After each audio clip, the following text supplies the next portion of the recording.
도널드 트럼프 미국 대통령이 6일 캠프 데이비드에서 공화당 의원 및 강요들과 2018년 정책 의제와 관련해 회의를 마친 뒤 연설하고 있다.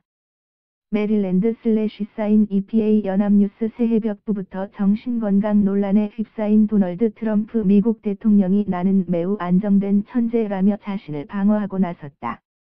아직은 정치적 논란 단계지만 몇몇 정신과 전문의와 민주당 의원은 대통령의 직무수행 불능과 승계를 규정한 수정헌법 조항을 거론하며 자못 심각하게 문제를 제기하고 있다.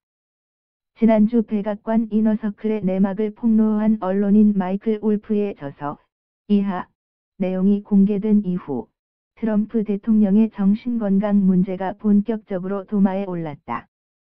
이에 앞서 트럼프는 내 핵단추가 김정은보다 크다고 발언해 스스로 논란의 단초를 제공하기도 했다. 트럼프는 6일 트위터에 올린 글에서 1년간의 고강도 조사를 거쳐 이제 러시아와의 공모는 미국 대중에 대한 완벽한 거짓말이라는 게 입증됐다. 민주당 인사들과 그들의 애완견들, 가짜뉴스 주류 언론은 오래된 로널드 레이건 각본을 다시 꺼내들어 정신적 안정과 지능 문제에 대해 악을 쓰고 있다고 발끈했다. 또 다른 트위터에서는 실제로 인생을 통틀어 나의 가장 큰 두 가지 자산은 정신적 안정과 정말로 똑똑하다는 것이라고 덧붙였다. 이어 자신은 매우 성공한 사업가였고 텔레비전 스타를 거쳐 첫 번째 도전에서 미국 대통령에 올랐다는 점을 강조하며 똑똑한 게 아니라 천재라고 생각하며 그것도 매우 안정된 천재라고 트럼프 천재설을 강변했다. 는 이날 캠프 데이비드에서도 트럼프가 나는 최고의 대학들 혹은 대학에 갔기 때문이라며 울프의 책과 관련해 해명할 필요를 느낀 이유를 설명했다고 보도했다. 트럼프는 군사대학인 포덤대를 다니다 아이비리그 명문 펜실베이니어대 경영대학원인 와튼 스쿨을 졸업했다. 트럼프는 이 자리에서 3시간가량 자신의 학업과 커리어 성취를 자랑한 뒤에 대해 소설물이라 생각하고 수치로 여긴다고 말했다. 트럼프는 일반의 상식에 어긋난 부적절한 처신으로 대선 후보 시절부터 심심치 않게 정신 이상 비판을 받아왔다. 지난해 민주당 의원들은 대통령의 정신 감정을 의무화하는 법안을 발의했고 정신과 교수들은 트럼프 탄핵을 요구하는 청원에 서명했다. 지난 가을을 펴낸 벤디리 예일대 의대 교수는 내 대중의 우려 수준이 엄청나다며 그들은 공포스럽기 때문에 점점 더 크고 분명하게 말하며 조처가 취해질 때까지 멈추지 않을 것이라고 말했다.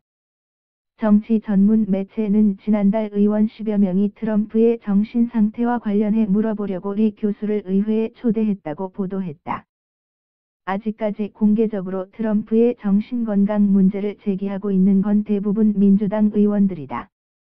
일부 공화당 의원은 비밀리에 트럼프의 정신건강을 우려하고 있는 것으로 알려졌다. 공화당 랜드 폴 상원의원, 켄터키주 은 2016년 대선 후보 캠페인 당시 그를 망상적인 나르시시스트라고 불렀다. 린지 그레이엄 공화당 상원의원, 사우스캐롤라이나주 도 나는 그가 괴짜라고 생각한다. 나는 그가 미쳤다고 생각한다. 나는 그가 공직에 맞지 않는다고 생각한다고 말한 바 있다. 다만 정신의학계에서는 트럼프를 직접 진료하지 않은 전문가들이 그의 정신 상태를 평가하는 것에 대해 우려하기도 한다. 앨런 프란시스 전 듀크대 의대 정신과 책임자는 트럼프는 분명히 안정적이지 않다. 그는 분명히 충동적이다. 중략, 그가 자유세계의 지도자로서 얼마나 무능하고 자격이 없는지는 다 말할 수가 없다고 인정하면서도 그렇다고 해서 정신적으로 아프다고 할 수는 없다고 말했다.